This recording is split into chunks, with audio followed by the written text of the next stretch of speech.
राहों पर यीशु का नाम ले चलो, जीवन की राहों पर यीशु का नाम ले चलो, यीशु का साथ दे चलो, यीशु का प्यार ले चलो, जीवन की राहों पर यीशु का नाम ले चलो।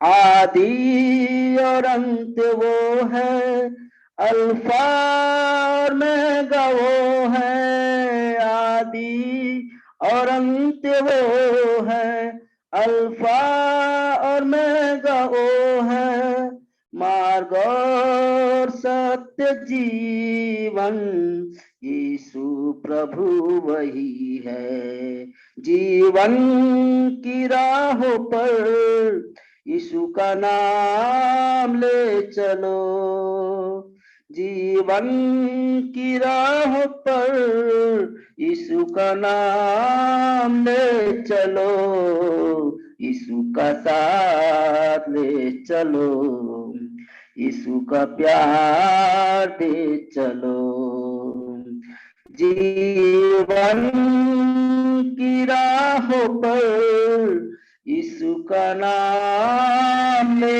चलो।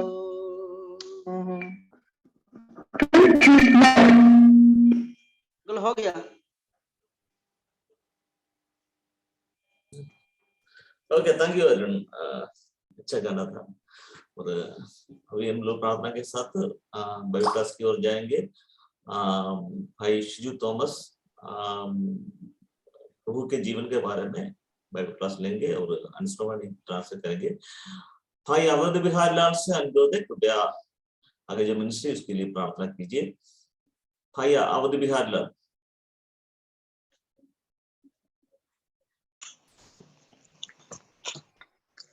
आइए हम प्रार्थना करते हैं। अनुग्रहकारी प्रभु जी, हम धन्यवाद देते हैं प्रभु जी सुंदर गाना के लिए जो भाई के द्वारा गाया गया। प्रभु जी हम कोटि कोटि धन्यवाद देते हैं और खास रीति से हम प्रार्थना करते हैं प्रभु जी जो भाई अभी वचन देंगे प्रभु जी उसके लिए हम प्रार्थना करते हैं प्रभु जी, और जितने पार्टिसिपेंट हैं प्रभु जी उनके लिए हम प्रार्थना करते हैं प्रभु जी कि प्रभु जी अच्छी रीति से सुनने पाए पिता, और नेटवर्क को भी प्रभु जी आपके समर्थी हाथों में सौंपते हैं प्रभु जी, अच्छी रीति से चलने के लिए आप सहायता कीजिए। आपने हमारी प्रार्थना विनती को सुना है, धन्यवाद देते हैं। छोटी सी विनती को प्रभु यीशु मसीह के नाम मांगते हैं, आमीन आमीन। धन्यवाद ब्रदर। और नो दिस ओवर टू भाई शिजू थॉमस और अनुश्रवणी। अंकल। हाँ अंकल। हाँ, अभी आगे लास्ट में हो सकता है क्या? हाँ ओके, लास्ट में टाइम देंगे। Okay, thank you. Yeah. Greetings in the name of our Lord and Savior Jesus Christ. हमारा प्रभु यीशु मसीह के नाम में सबों को अभिवादन। It's a great pleasure to meet again in the Lord's name to this gathering.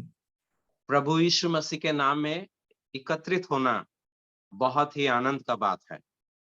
Last week, Lord has protected us from all the issues and problems and made to live in this world in the way He is looking for. पिछले हफ्ता भर परमेश्वर ने हमें संभाला और हमें हर प्रकार के तकलीफ और समस्याओं से बचा करके प्रभु के लिए जीने के लिए हमें सहायता किया। We should be very much thankful to our Lord because every day thousands of people are dying in this world because of this pandemic. इस कोरोना के कारण में हजार लोग रोज मर रहे हैं। So we should be thankful to the Lord for making us to live in this world. तो इसीलिए हम प्रभु का धन्यवादी होना चाहिए क्योंकि वो हमें जीने के लिए दे रहा है। So Lord has a purpose why still we are in this world, because He wants to complete His ministry through us. और जब हम दुनिया में रहते हैं परमेश्वर का एक उद्देश्य है कि हम उनके सेवा में आगे बढ़े। So in that we were studying the life of Christ, or maybe the introductory part of it from the last 3 weeks. पिछले 3 सप्ताह में प्रभु यीशु मसीह का जीवन के परिचय को हम देख रहे थे।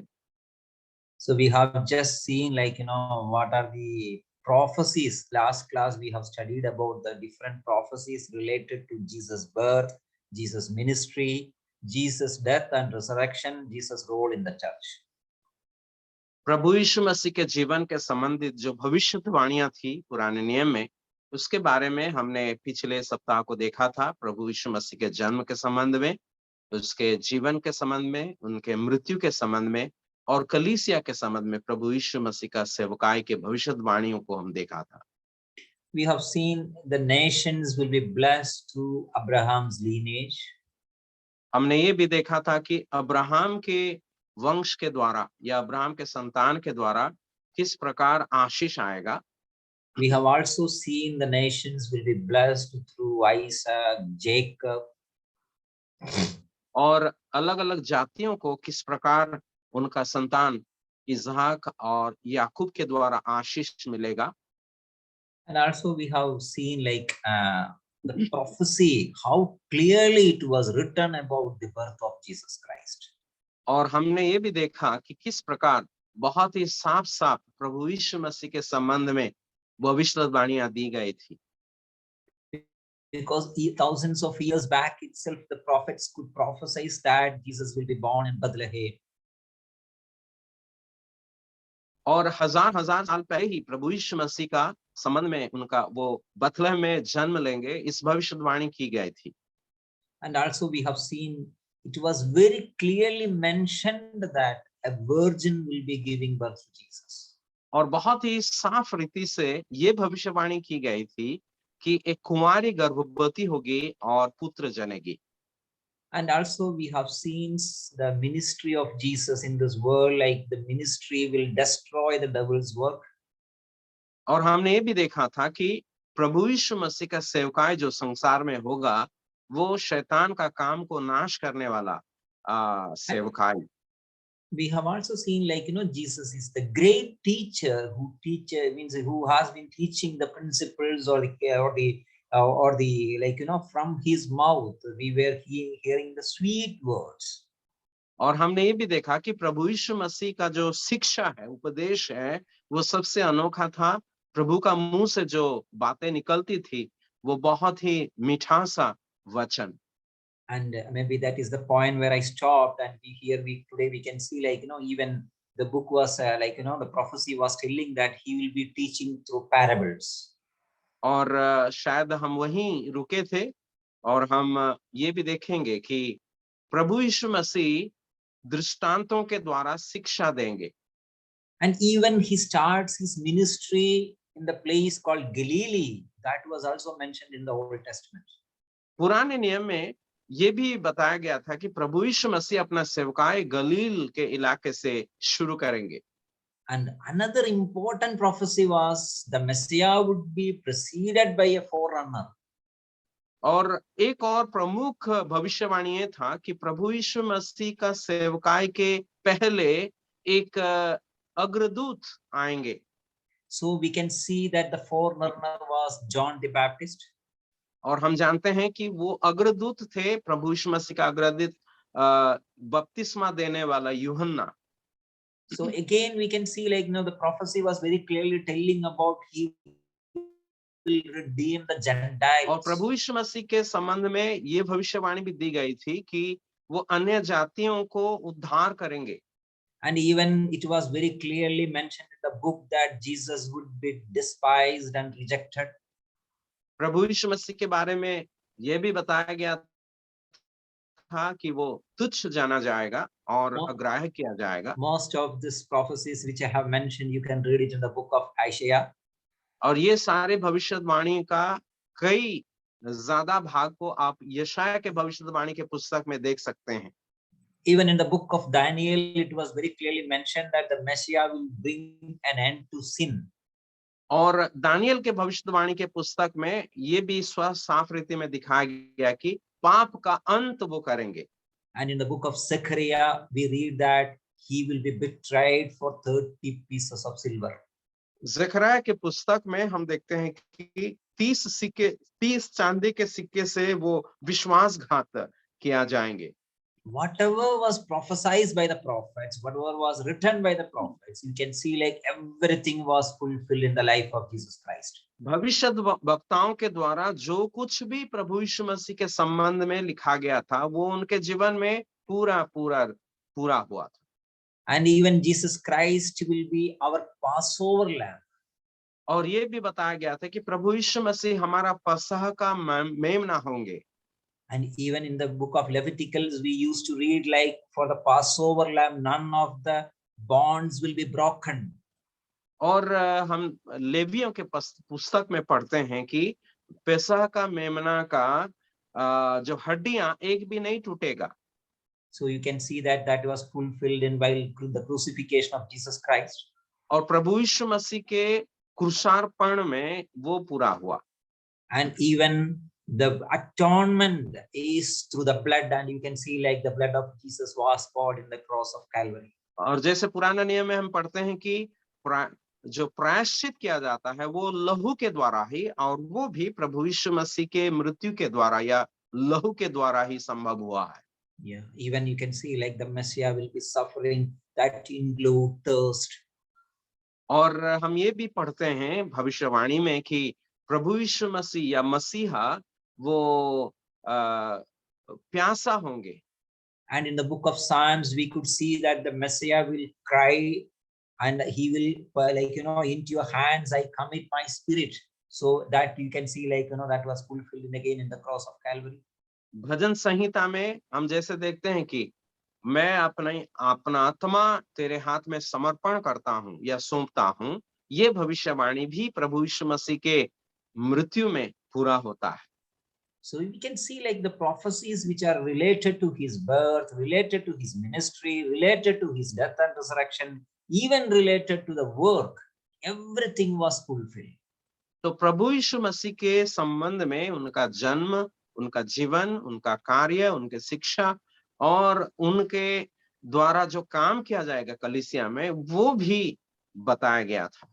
So when we learn or when we study or when we look into the Jesus Christ, the life history of Jesus Christ, we can see like it is clearly mentioned in the Gospels.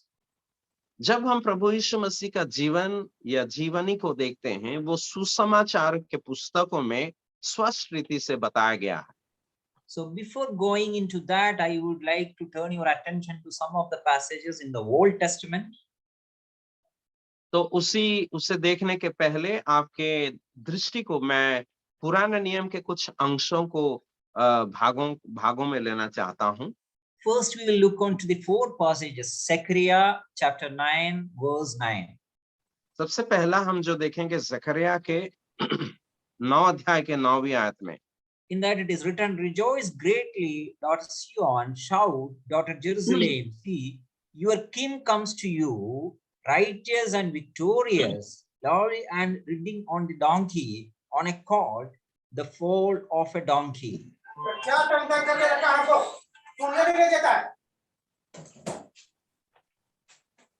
सुनी भी नहीं थी। Okay, Zakaria 9 अध्याय के 9वीं आयत हम पढ़ रहे हैं। हे सियोन बहुत ही मगन हो, हे यरूशलेम जय जयकार कर, क्योंकि तेरा राजा तेरे पास आएगा, वह धर्मी और उद्धार पाया हुआ है, वह दीन है और गद्दे पर वरन गधी के बच्चे पर चढ़ा हुआ आएगा। So there I just want your concentration to one of the verse that says your king comes to you. यहाँ पर यहाँ जो बात लिखी गई है कि बात मैं आपका नजर में लाना चाहता हूँ वो है तेरा राजा तेरे पास आएगा। So please keep that in your mind. In Zechariah we are seeing that your king comes to you. Zakaria में हम जो पढ़ते हैं तेरा राजा तेरे पास आ रहा है, इस बात को आप ध्यान में रखिएगा। And in the book of Isaiah chapter 42 verse 1, यशाया 42 का पहला आयत में we read like this, here is my servant whom I uphold. यहाँ पर 42 का 1 में, मेरे दास को देखो जिसे मैं संभाले हूं, My chosen one in whom I delight, I will put my spirit on him and he will bring justice to the nations. मेरे चुने हुए को देखो जिससे मेरा जी प्रसन्न है, मैंने उस पर अपना आत्मा रखा है। So first we have seen your king comes to you. Now we are seeing that my servant. हमने पहला देखा जहां पर बताया गया तेरा राजा तेरे पास आ रहा है, और यहाँ पर हम भी देखा मेरे दास को देखो। Again we go to the Zechariah chapter 6 verse 12. We read like this, Zechariah chapter 6 verse 12, we read like this. Tell him, this is what the Lord Almighty says. Here is the man whose name is the branch. जकरिया 6 अध्याय का 12 आयत में हम इस प्रकार पढ़ते हैं, जकरिया 6 का 12 में, और उससे यह कह, सेनाओं का यहोवा यूं कहता है, उस पुरुष को देख जिसका नाम शक है। And he will branch out from his face and build the temple of the Lord. वह अपने ही स्थान में उगकर यहोवा के मंदिर को बनाएगा। So please keep these 3 words in your mind now. First one, the king. The second one, the servant. Third one, here is the man. तो यहाँ पर ये 3 आयतों को आप याद में रखिएगा। पहले हमने देखा तेरा राजा, और दूसरा हमने देखा मेरा दास, और तीसरा हमने देखा ये उस पुरुष। Yes. So now the last one in Isaiah itself, chapter 40 verse 9, we can read like this. You who bring good news to Zion, go up on a high mountain. You who bring good news to Jerusalem, lift up your voice with a shout, lift it up. Do not be afraid. Say to the towns of Judah, here is your God. See the last word, here is your God. Verse please brother. Isaiah chapter 40 verse 9. यशाया 40 का 9वीं आयत। यशाया 40 का 9वीं आयत। हे सियोन को शुभ समाचार सुनाने वाले ऊंचे पहाड़ पर चढ़ जा। हे यरूशलेम को शुभ समाचार सुनाने वाले बहुत ऊंचे शब्द से सुना, ऊंचे शब्द से सुना, मत डर। यहूदा के नगर से कहा, अपने परमेश्वर को देखो।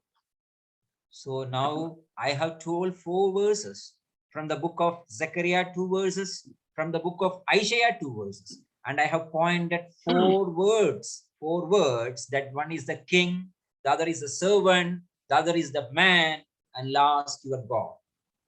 तो मैंने अभी 4 आयतें आपको दिखाया। सबसे पहला जकरिया से 2 दिखाया, और जकरिया में सबसे पहला हमने देखा राजा, दूसरा यशाया पुस्तक से हमने देखा तेरा दास या मेरा दास, और तीसरा यशाया पुस्तक से हमने देखा उस पुरुष, और चौथा यशाया पुस्तक से हमने देखा अपने परमेश्वर।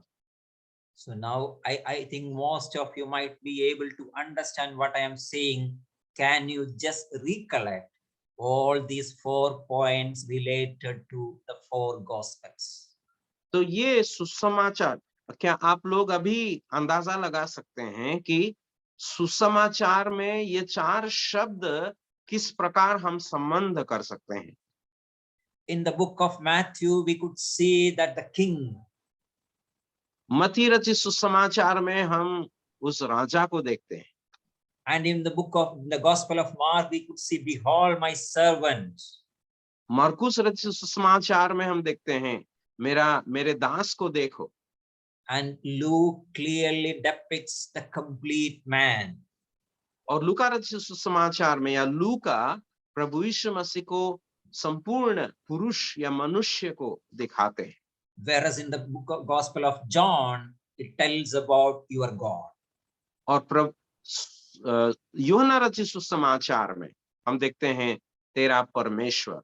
So we can see like the prophecies, how clearly it was fulfilled and it is clearly written in the New Testament about the life history of Jesus Christ. तो हम देखते हैं कि इस भविष्यवाणी में जो भविष्यवाणियां दी गई थी वो सब प्रभु यीशु मसीह के संबंध में सुसमाचारों में पूरा हो रहा है। Like this, even we can find out several verses in the Old Testament which can be connected to the New Testament as like, the king, then like, the servant, the man and the God. और जैसे पुराने नियम में बहुत सारे ऐसे शब्द हैं, हम उसे नया नियम में लगा सकते हैं, जैसे कि वो 4 शब्द जो राजा है, दास है और मनुष्य है और परमेश्वर है। I'll be just giving one or two examples. I may not be discussing all, but you can see in the book of Jeremiah, it is written like, you need not read the verse. I will be just telling the verse. Those who want, you can take it out. मैं उदाहरण स्वरूप 1 या 2 देना चाहता हूं, उसमें से यिर्मयाह के पुस्तक, उसे खोलकर पढ़ने का नहीं, आप अगर चाहते हैं लिख सकते हैं। Jeremiah 23:5 says, David, a righteous branch. यिर्मयाह के नबी के पुस्तक 23 अध्याय के 5वें आयत में देखते हैं कि एक धर्म, David, a righteous branch. Dawood के कुल में एक धर्मी अंकुर। And in the book of Zechariah verse 3:8 we could see, I am going to bring my servant the branch. जकरिया के 3:8 में हम पढ़ते हैं, मैं अपने दास शाख को प्रकट करूंगा। Yeah, and even already we have seen in Zechariah 6:12, it is very clearly mentioned, here is the man whose name is the branch. और जकरिया 6:12 में हम स्पष्ट रूप से देखा था कि उस पुरुष को देख या उस मनुष्य को देख जिसका नाम शाख है। And even in the book of Isaiah 4:2, we read that in the day the branch of the Lord. और यशायाह 4 अध्याय का 2 आयत में हम पढ़ते हैं, उस दिन यहोवा का शाख। So we can see again the branch of David, my servant the branch, the man whose name is branch, and the branch of the Lord. और हम देखते हैं कि अलग अलग जगहों में कि branch of David, दाऊद का शाखा, my servant the branch, मेरा दास जो शाखा है, the man whose name is branch, उस पुरुष जिसका नाम शाखा है, and the branch of the Lord. और यहोवा की डाली। So we could see that how this is related to the gospel according to Matthew, the monarchy, the gospel according to Mark, the slavery, the gospel according to Luke, the humanity, and even the last gospel, the divinity. तो हम देखते हैं कि ये 4 विषय कैसे सुसमाचारों में पूरे रीति से प्रदर्शित हुआ है। मत्ती में वो राजकीयता को हम देखते हैं, और मरकुस में उस गुलामी या दासत्व को हम देखते हैं, और लूका रचित सुसमाचार में मानवता को हम देखते हैं, और यूहन्ना रचित सुसमाचार में देवत्व या ईश्वरत्व को हम देखते हैं। Even when you study about the tabernacle, और जब हम मिलाप वाले तंबू के संबंध में अध्ययन करते हैं, we could see that there are 2 cherubs, और वहां पर हम दो करूब को देखते हैं। and even if you look into that 2 cherubs, we could see that they means like they had four had the faces of human being. और ये करूबों का जो मुंह था वो एक मनुष्य का मुंह था, A face of lion, एक सिंह का मुख था, a face of ox, एक बैल का मुंह था, a face of eagle, और एक उकाब का, which you could find in Ezekiel chapter 1 verse 10. Okay, which you could find in Ezekiel chapter 1 verse 10. You can refer it later.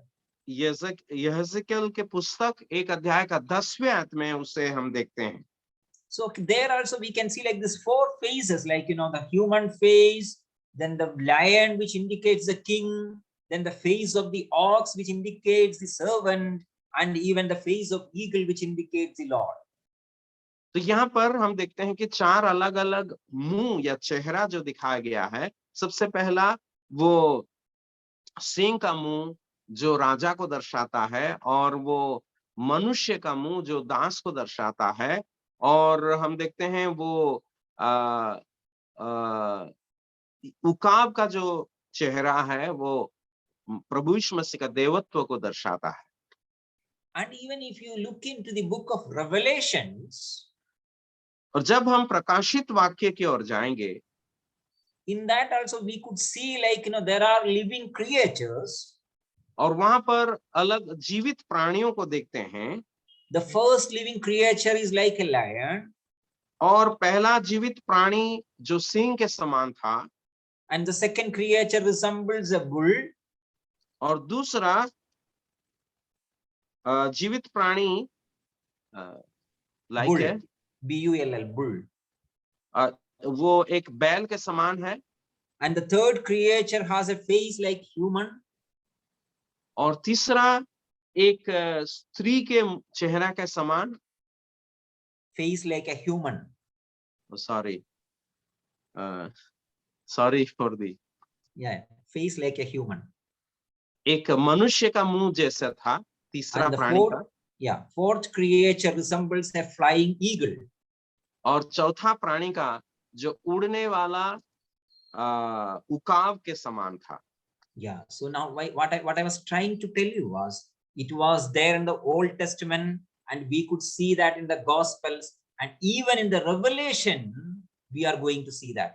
तो मैं ये सारे बताने का जो कारण है कि कैसे पुराना नियम में जो हम देखते हैं वो ना सिर्फ सुसमाचारों में दर्शित किया गया है, वो प्रकाशित वाक्य में भी दिया गया है। Those who are taking the notes, no, they can just write it. Revelation chapter 4, 6 to 7. You can see this. Revelation chapter 4, 6 to 7. Note लिख रहे हैं तो आप लिख सकते हैं प्रकाशित वाक्य 4 अध्याय का 4 से लेकर 6 तक।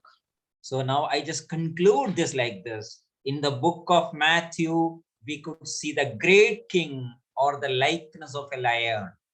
तो इस प्रकार कह करके मैं इसे समाप्त करना चाहता हूं कि सुसमाचार, मत्ती रचित सुसमाचार में हम उस राजा को, महान राजा को देखते हैं जिसका चेहरा एक सिंह के समान है। And in the Gospel of Mark, a humble servant, likeness of a bull. मरकुस रचित सुसमाचार में हम एक दास को देखते हैं, या एक नम्र दास को देखते हैं, दीन दास को देखते हैं जो एक बैल के समान है। Bull, or in another way we can say ox. Okay, that is similar to बैल ox. के समान है। And in the book Gospel of Luke, we could see the model of a human, that means the likeness of a man. और तीसरा हम देखते हैं कि एक मनुष्य का समानता में, या मनुष्य। And in the book of Gospel of John, we could see the Son of God, the likeness of an eagle. और यूहन्ना रचित सुसमाचार में हम एक परमेश्वर का पुत्र को देखते हैं जो एक उकाब के समान है। So now with that introduction, or with that the prophecies, I'm just concluding there, and we are moving to the gospel. और उसे कहकर हम उस बातों को समाप्त करते हैं, मतलब भविष्यवाणी की बातों को समाप्त करते हैं और सुसमाचार की ओर जाते हैं। Okay, now you could see in the world when people start writing about someone, we call it as an autobiography. जब biography, कोई व्यक्ति इस दुनिया में अपना जीवन या किसी का जीवन के चरित्र को लिखते हैं, उसे जीवनी कहते हैं या जीवन चरित्र कहते हैं, या आत्मकथा कहते हैं। I can write about myself. मैं अपने बारे में लिख सकता हूँ, or I can write about someone else. या मैं और दूसरे किसी के बारे में लिख सकता हूँ। But here we can see, like, if somebody asks you how many gospels are there, what is your answer?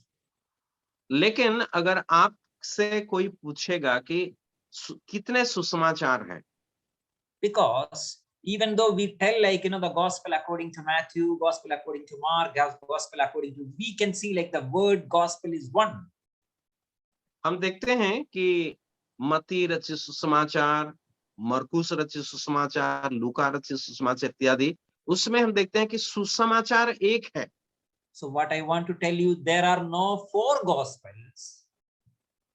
मैं ये कहना चाहता हूं कि 4 अलग-अलग सुसमाचार नहीं है, It is the 4 views of one gospel. एक ही सुसमाचार का 4 दृष्टि को हम देखते हैं। So we can see in the 4 gospels, the life history of Jesus is mentioned. ये 4 सुसमाचारों में प्रभु यीशु मसीह का जीवन चरित्र दिया गया है। And again, we can see in the 4 gospels, his, like, the miracles of Lord Jesus Christ is mentioned. और ये 4 सुसमाचारों में प्रभु यीशु मसीह का आश्चर्य कर्म दिया गया है। But we could see some difference in the, say, like, the perspectives or the views. और हम उसमें 4 अलग-अलग दृष्टि को देख सकते हैं। So with regards to that, can we just turn our attention to Matthew chapter 14, verse 13 onwards? उसे देखने के लिए मत्ती रचित सुसमाचार 14 अध्याय का 13 से हम पढ़ेंगे। Yeah, brother, can you please read? Is it from 30 or 33? 13, 1-3 Okay. मत्ती रचित सुसमाचार 14 अध्याय के till 21. 14, chapter 14. 14, verse 13 to 21. Okay. 14 अध्याय के 13 से लेकर 21 तक हम पढ़ेंगे। मत्ती 14, 13 से 21। जब यीशु ने यह सुना तो वह नाव पर चढ़कर वहां से किसी सुनसान जगह को एकांत में चला गया। लोग यह सुनकर नगर नगर में पैदल ही उसके पीछे हो लिए। उसने निकलकर एक बड़ी भीड़ देखी और उन पर तरस खाया और उनके बीमारों को चंगा किया। जब सांझ हुई तो उसके चेलों ने उसके पास आकर कहा, यह सुनसान जगह है और देर हो रही है, लोगों को विदा किया जाए कि वे बस्तियों में जाकर अपने लिए भोजन मोल लें। पर यीशु ने उनसे कहा, उनका जाना आवश्यक नहीं, तुम ही इन्हें खाने को दो। उन्होंने उससे कहा, यहाँ हमारे पास 5 रोटी और 2 मछलियां को छोड़ और कुछ नहीं है। उसने कहा, उनको यहाँ मेरे पास ले आओ। तब उसने लोगों को 5 घास पर बैठने को कहा और उन 5 रोटियों और 2 मछलियों को लिया और स्वर्ग की ओर देखकर धन्यवाद किया और रोटियां तोड़ तोड़कर चेलों को दी। और चेलों ने लोगों को जब सब खाकर तृप्त हो गए तो चेलों ने बचे हुए टुकड़ों से भरी हुई 12 टोकरियां उठाई और खाने वाले स्त्रियों और बालों को छोड़कर 5000 पुरुषों के लगभग थे।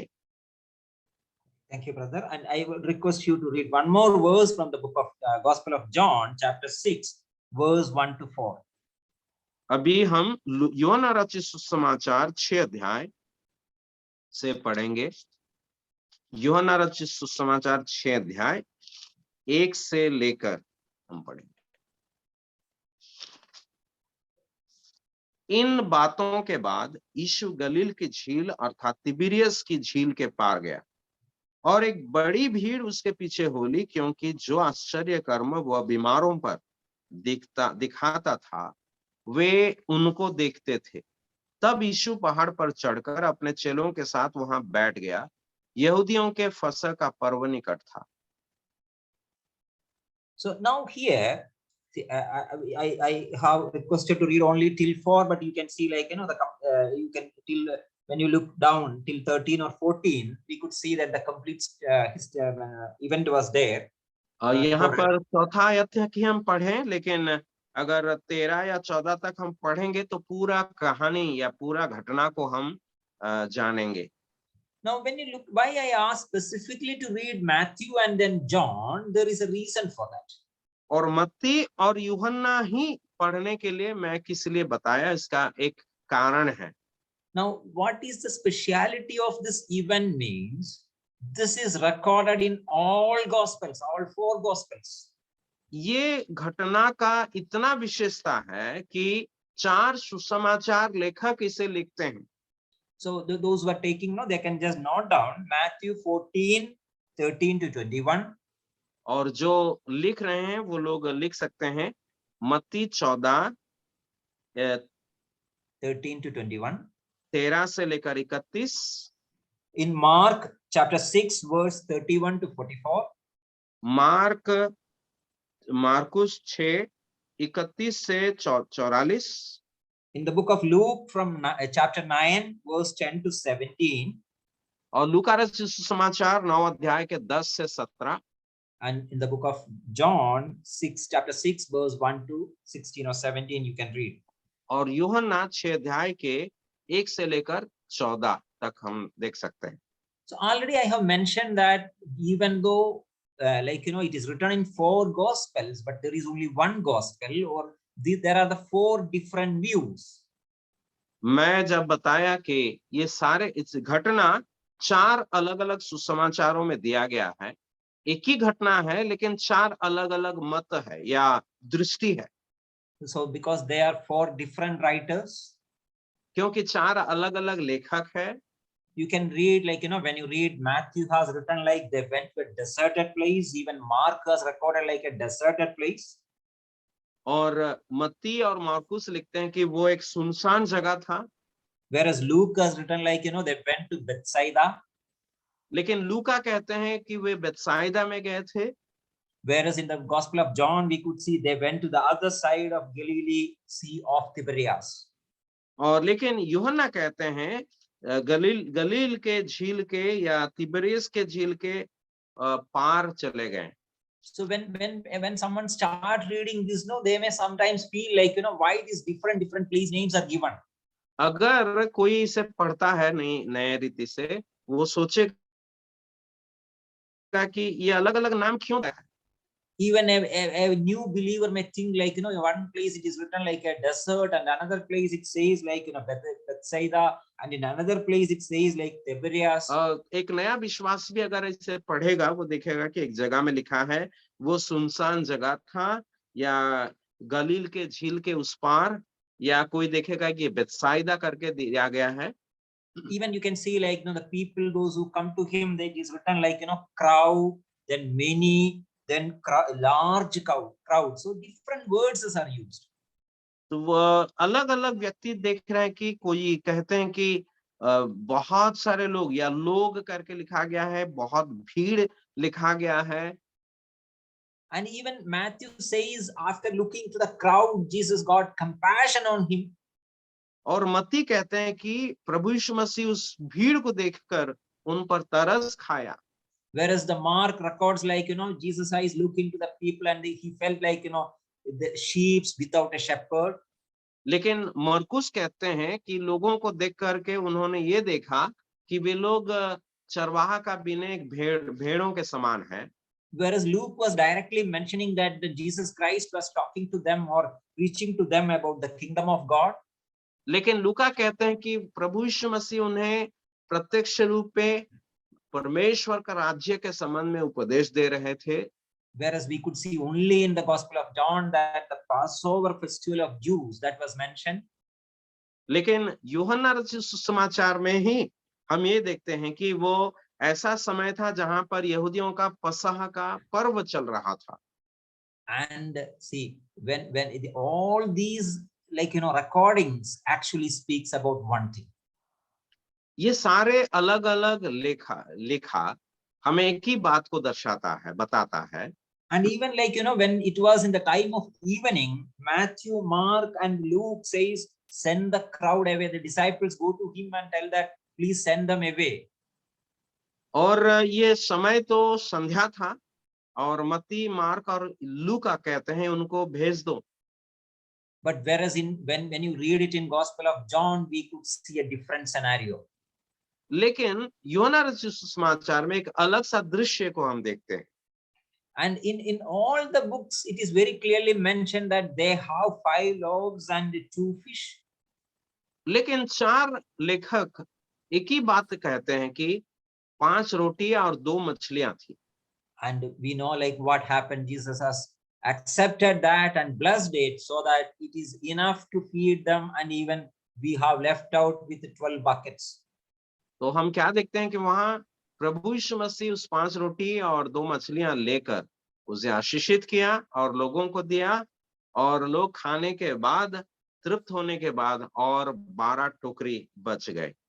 So Matthew was telling about the Jesus compassion on the human people. मती प्रभु यीशु मसीह का लोगों के ऊपर जो तरस था उसके बारे में वर्णन करते हैं। So and like even this event has mentioned that how Jesus want to use the people in his ministry. और ये घटना हमें ये भी दिखाता है कि प्रभु यीशु मसीह लोगों को अपना सेवकाई में कैसे इस्तेमाल करना चाहते हैं। And when humans are thinking that it is not possible, he want to teach them everything is possible by God. और हम इसमें से ये भी सीख सकते हैं कि जब लोग कहते हैं कि असंभव है, प्रभु यीशु मसीह लोगों को ये सिखाना चाहते हैं कि सब कुछ परमेश्वर के द्वारा संभव है। Okay, now I continuing with, before continuing this, I want your attention to some of the verses in the Gospel of John. तो इसे आगे बढ़ाने के पहले मैं चाहता हूं कि यूहन्ना रचित सुसमाचार से कुछ और आयतों को हम देखें। Please go read the verse, Gospel according to John chapter 1 verse 35. यूहन्ना रचित सुसमाचार पहला अध्याय का 35 आयत को हम देखेंगे। यूहन्ना 1 का 35।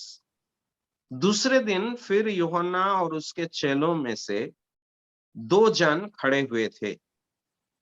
And we can see there the John the Baptist is preaching, and he is telling that behold the Lamb of God. And on the verse 37 we could see that, and the 2 disciples heard him speak and they followed Jesus.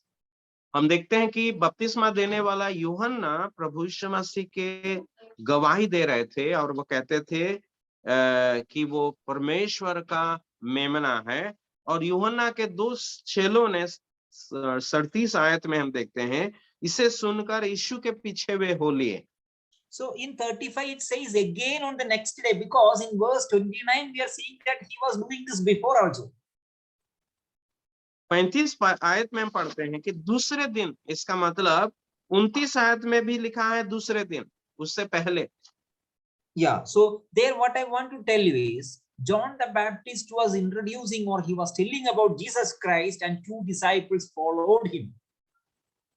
प्रभु यीशु मसीह को बपतिस्मा देने वाला यूहन्ना प्रकट कर रहे थे या उनके बारे में बता रहे थे, उसके कारण उनके 2 चेले प्रभु यीशु मसीह के पीछे चलने लगे।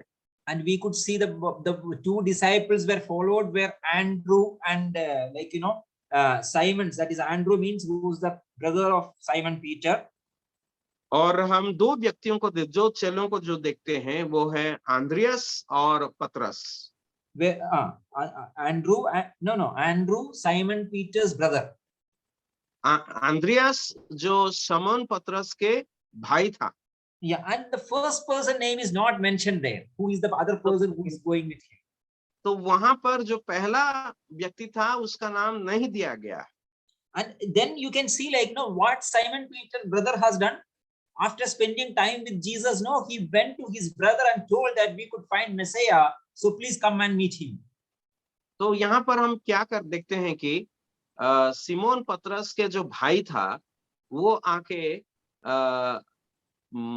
कह रहा है अपना भाई से कि हमने मसीह को पाया और तुम आकर के देख लो उसे। So first John the Baptist was preaching, 2 of them followed Jesus. Now प्रभु यूहन्ना बपतिस्मा देने वाला यूहन्ना प्रभु यीशु मसीह के बारे में प्रचार किया और उनके 2 चेलों प्रभु यीशु मसीह के पीछे चले। From that Andrews went and told to his brother, Peter has followed him. ये दोनों में से अंद्रियास जाके अपना भाई से प्रभु यीशु मसीह के बारे में बताया और वो भी प्रभु के पीछे चलने लगा।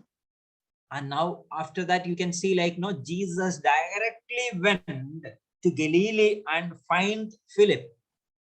और हम देखते हैं कि इसके बाद प्रभु यीशु मसीह सीधा उस गलील में जाते हैं और फिलिपुस को बुलाते हैं। And like to Philip, he is telling, "Follow me." और फिलिपुस से वो कहते हैं कि मेरे पीछे हो लो। And now Philip was from Bethsaida, and he finds Nathanael. और हम पढ़ते हैं कि फिलिप बेथसाइदा से था और वो नथानिएल से मिला। Now, why I told this whole picture means like the whole way how it was, the ministry was going. See, in the और first, मैं ये सारे बातों को क्यों बता रहा हूँ कि In किस the प्रकार ये सुसमाज सेवा बढ़ रहा है। in the first class, I told that we are like Jesus Christ, his ministry is not looking on the number of people, but like looking on the heart of the people. मैं जब पहला class में बताया था कि प्रभु यीशु मसीह संख्या को नहीं देख रहे थे, वो लोगों का हृदय को देख रहे थे। Here you can see like all types of ministries.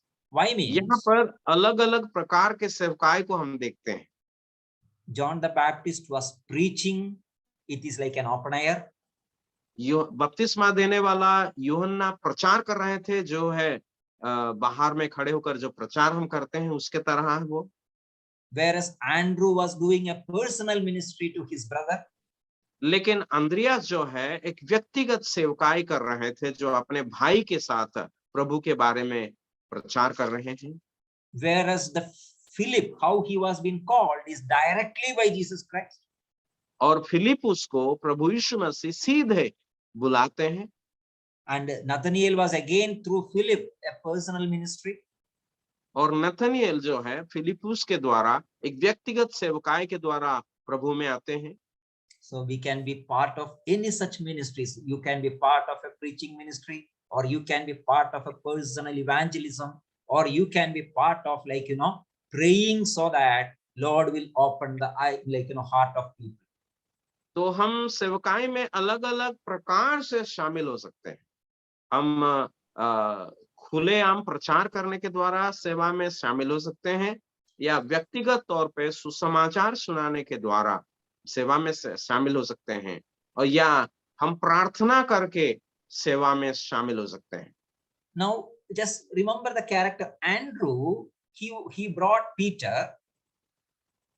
ये बात याद रखिएगा, अंद्रियास अपना भाई पतरस को लाया। Now we will come back to the event which we were discussing. Chapter 6. हम जो घटना को के बारे में बातें कर रहे थे उसको हम देखेंगे अभी। Chapter 6 verse 5. यूहन्ना रचित सुसमाचार 6:5। When Jesus then lifted up his eyes and saw a great company come unto him, he said unto Philip, when shall we buy bread that these may eat? जब यीशु ने अपनी आंखें उठाकर एक बड़ी भीड़ को अपने पास आते देखा, तो फिलिपुस से कहा, हम इनके भोजन के लिए कहां से रोटी मोल लाएं? So Jesus Christ was asking to Philip, where shall we buy bread so that all these people can eat?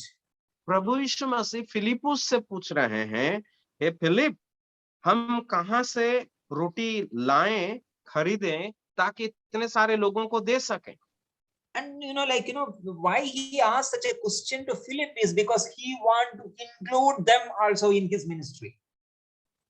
Philip से प्रभु यीशु मसीह क्यों ये सवाल कर रहे हैं? क्योंकि ये भी उनका सेवकाई में शामिल करना चाहते हैं।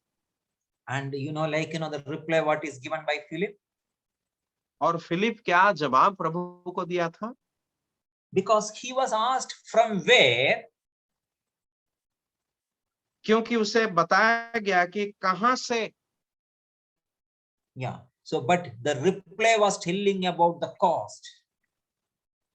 और ये जो कहां से, वो उसका उत्तर वो दे रहा है, उसका कीमत कितना होगा, because you can read it in the verse 7. क्योंकि 7वीं आयत में हम पढ़ते हैं, Philip answered him, 200 penny worth of bread is not sufficient for them, that every one of them may take a little. Philip ने उसको उत्तर दिया, 200 दिनार की रोटी भी उनके लिए पूरी ना होगी, क्योंकि उनमें से हर एक की थोड़ी थोड़ी मिल जाए। You please remember the question asked by Jesus, where shall we buy?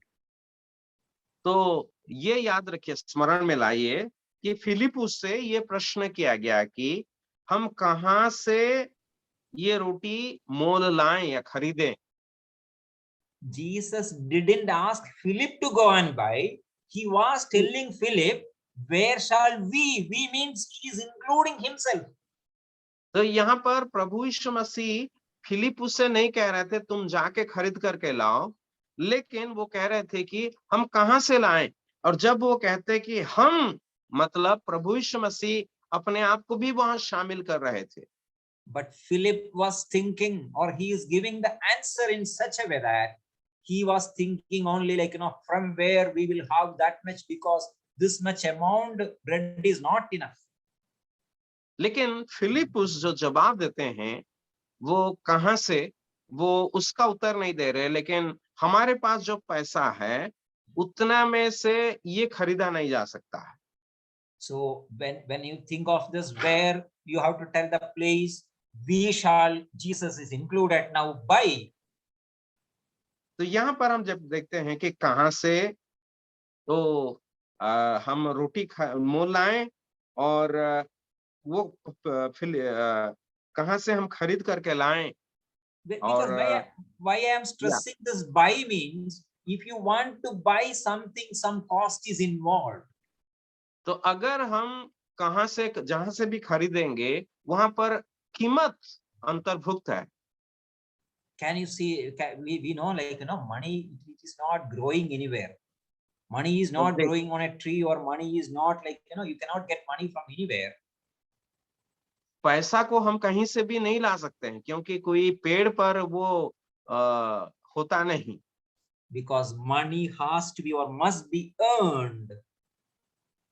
क्योंकि पैसा को हम हासिल कर सकते हैं या हम प्राप्त करना है, उससे लाभ करना है। We have to toil and sweat to get मतलब हम कठिन परिश्रम करके, मेहनत करके या पसीना बहा के उसे प्राप्त करना है। Yeah, that money is required, or that has to be spent for Jesus. और वो पैसा हम प्रभु के लिए खर्चा करना है। So Philip was started thinking of that cost estimation. Even he didn't think of like, from where we will get it. He started like, making the calculation. अब फिलिप कहां से ये रोटी लाया जाएगा उसके बारे में नहीं सोच रहे, लेकिन वो उसका कीमत के बारे में सोच रहे थे। But there we can see like, Philip was thinking in his own way, without considering the Lord or Jesus Christ. So he was feeling like, no, it is impossible. तो फिलिपुस जो कर रहे थे, प्रभु यीशु मसीह के बिना वो कैसे उसका जुगाड़ कर सकेंगे, उस बात को हम देख सकते हैं। But we can see there is a person who is standing behind him. He is now giving the reply, even though Lord Jesus has not asked him. वहां पर एक और व्यक्ति जो खड़ा है, जिसे प्रभु यीशु मसीह कुछ भी नहीं पूछा था, वो व्यक्ति उसका उत्तर वहां पर दे रहे हैं। You can read it in the verse 8. One of his disciples, Andrew, Simon Peter's brother, saith unto him, there is a lad here which hath 5 barley loaves and 2 small fishes. 8वीं आयत में हम पढ़ते हैं, उसके चेलों में से शमौन पतरस की भाई अंद्रियास ने उत्तर दिया, उससे कहा, यहाँ एक लड़का है जिसके पास जौ की 5 रोटी और 2 मछलियां हैं। I still wonder, like, because later we are reading that there were around 5,000 men. मैं इसे पढ़कर बहुत ही आश्चर्य होता हूँ, क्योंकि नीचे लिखा गया है कि वहां पर लगभग 5,000 पुरुष ही थे। And that many children and maybe that many ladies but how could this Andreas could find such a boy having 5 loaves and 2 fishes? और इतने वहां पर स्त्रियां थे, बच्चे थे, उसे छोड़कर 5,000 पुरुष, लेकिन उनको खिलाने के लिए सिर्फ 5 रोटी और 2 मछलियां। So his ministry was always a special ministry. तो इसीलिए उनका जो सेवकाई बहुत ही आवश्यक था।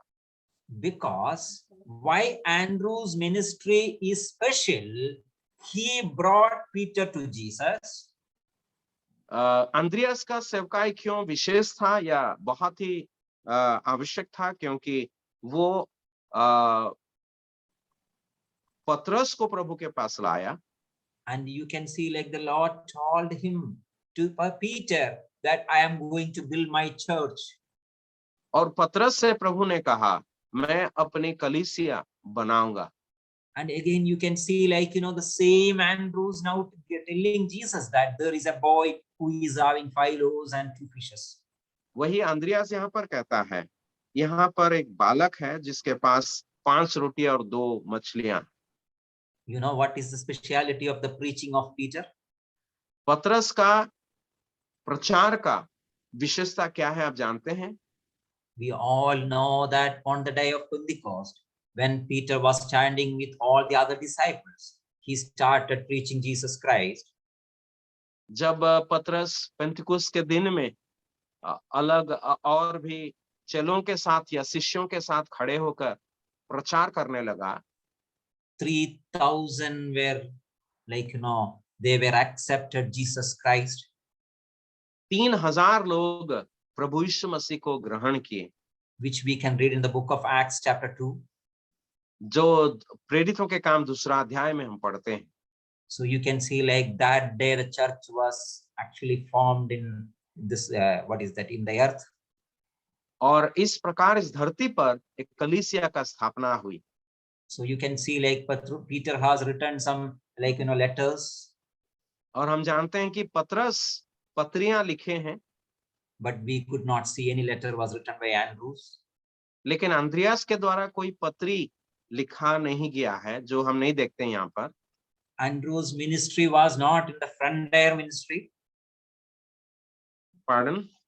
Andrews' ministry was not on the front side, but it was on the back side always. Okay. Andreas का जो सेवकाई आगे का नहीं था, सामने का नहीं था, वो पीछे का था। Yeah, he was always a supporting person. He was always. वो हमेशा सहायक था सेवा में। Jesus Christ didn't ask him, but he is giving the reply. प्रभु यीशु मसीह उससे नहीं पूछा था, लेकिन वो जवाब दे रहा है, उत्तर दे रहा है। So the question was asked to Philip, but Philip was going through the the worldly cost and all those things. But Peter was telling. सवाल किया गया था फिलिपुस से, और वो सांसारिक लोगों के तरह जवाब दे रहा था। Now you can see like Jesus Christ is asking the same thing to each one of us. Can you do a ministry of maybe a preaching, or maybe a personal ministry, or maybe a praying ministry? और आज प्रभु यीशु मसीह हमसे ये सवाल करते हैं, क्या तुम एक आम तौर पर प्रचार काम करेंगे, या प्रार्थना के द्वारा सेवा करोगे, या व्यक्तिगत तौर पे सेवा करोगे? So why I took this incident, because I have a lot of things to explain further, maybe I will do in the next class, but the reason behind selecting this event was ये घटना को मैं किस लिए चुना, इसके बारे में बहुत सारे कुछ बताना है, और शायद बाद में उसका चर्चा हम करेंगे। The reason is that because it is recorded in all 4 gospels. और इसका कारण ये है कि ये जो घटना 4 सुसमाचारों में वर्णन किया गया है। But the way how it is represented in the first 3 gospel and in the last gospel is completely different. पहला 3 सुसमाचारों में जो बताया गया है, चौथा सुसमाचार में पूरे अलग रीति से बताया गया है। In the first 3 gospel, it is telling about the many crowds and they were like, how to feed and all those things. Whereas in the 4th gospel, it is clearly mentioned to whom Jesus asked, what is asked, and who has given the reply. पहला 3 सुसमाचारों में लोग कितने थे या किस प्रकार का भीड़ थे उसके बारे में बताया गया है, लेकिन चौथा सुसमाचार में किस से प्रभु प्रश्न करते हैं, किस से वो पूछे और कैसे किया जाएगा, ये सारे बात को हम देखते हैं। So that because of the such type of reasons, the gospels are classified into two. They are called the synoptic and non-synoptic gospels. इस प्रकार के लेखा के कारण सुसमाचारों को 2 भाग में विभाजित किया गया है। एक है समानार्थक सुसमाचार और दूसरा है असमानार्थ सुसमाचार। Synoptic gospels are Matthew, Mark and Luke. ये जो समान सुसमाचार है वो है मत्ती, मरकुस और लूका, whereas Yohanan is a non-synoptic gospel. और यूहन्ना सुसमाचार जो है असमान सुसमाचार। Why? Because the views of Matthew, Mark and Luke is in one direction, whereas the view of John is in another direction. क्योंकि मत्ती, मार्कुस और लूका का जो दृष्टि है वो एक दिशा में है, यूहन्ना का दूसरा एक दिशा में है।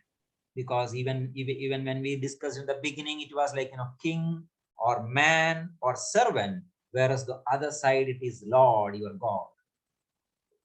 जैसे हमने पहला देखा था कि एक राजा या दास या एक मनुष्य के बारे में जब कहते हैं, लेकिन यूहन्ना हम तेरा परमेश्वर या प्रभु के बारे में वो बताते हैं। We have to remember like this: a good shepherd will knows his sheep. हम ये स्मरण रखना है कि एक अच्छा चरवाहा अपना भेड़ को जानता है। A good teacher will always know his students. एक अच्छा शिक्षक अपना छात्र को जानता है। A good father knows his children. एक अच्छा पिता अपने संतान को जानता है।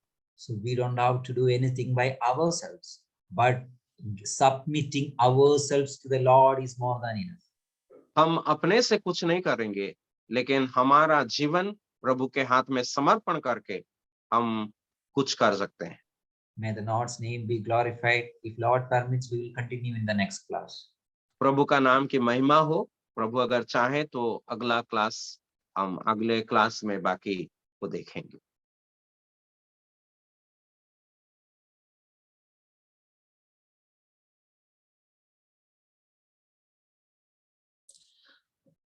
दोनों प्रभु का दास लोगों को हृदय भरा धन्यवाद। इस तौर पर सरल रीति में पुत्र सिखाया और प्रभु का महिमा को अनुभव कर सका, और अनुश्रवाणी को भी सरल रीति में ट्रांसलेट करने के लिए धन्यवाद। और अरुण भाई बोला था कि गाना गाना है, लेकिन अभी गाना नहीं पड़ता है।